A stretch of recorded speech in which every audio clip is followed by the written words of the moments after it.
వక్ఫ్ board సవరణ bill ఆమోదంతో ఎలాంటి ఆందోళన చెందాల్సిన అవసరం లేదని వక్ఫ్ బోర్డు రాష్ట్ర చైర్మన్ షేక్ అబ్దుల్ అజీజ్ అన్నారు.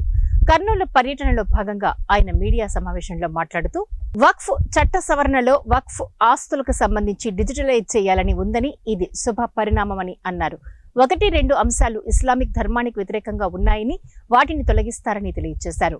కూటమి ప్రభుత్వంలో ముస్లింలకు వ్యతిరేకంగా ఎలాంటి చర్యలు ఉండవని చైర్మన్ వెల్లడించారు. అన్యాక్రాంతమైన వక్ఫ్ ఆస్తులను తిరిగి తీసుకుంటామని అన్నారు. ఈరోజు ఉమర్ అరబిక్ హై స్కూల్ ఇది 100 సంవత్సరాలు, 102 సంవత్సరాలు మహానుభావులు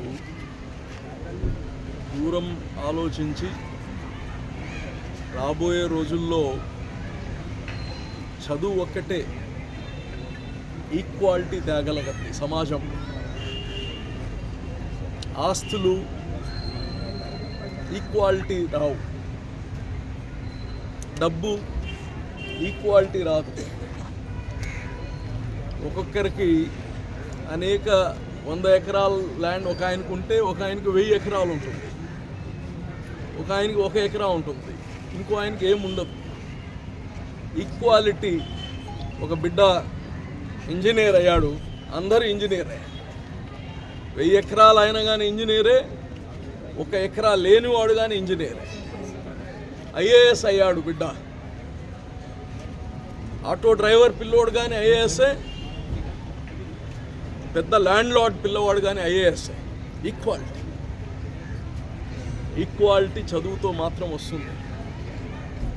ఒక సమాజం బాగుపడాలంటే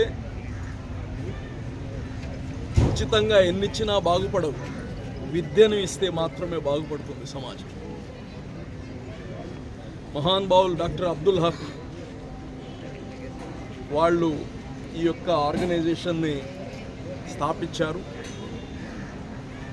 ఇక్కడ ఎలిమెంటరీ స్కూల్ ఉంది, హై స్కూల్ ఉంది, అలాగనే యునానీ కాలేజ్ ఉంది ఈ యొక్క ట్రస్ట్ ద్వారా.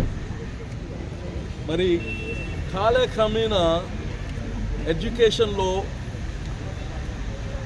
గణనీయమైన మార్పులు వస్తున్నాయి.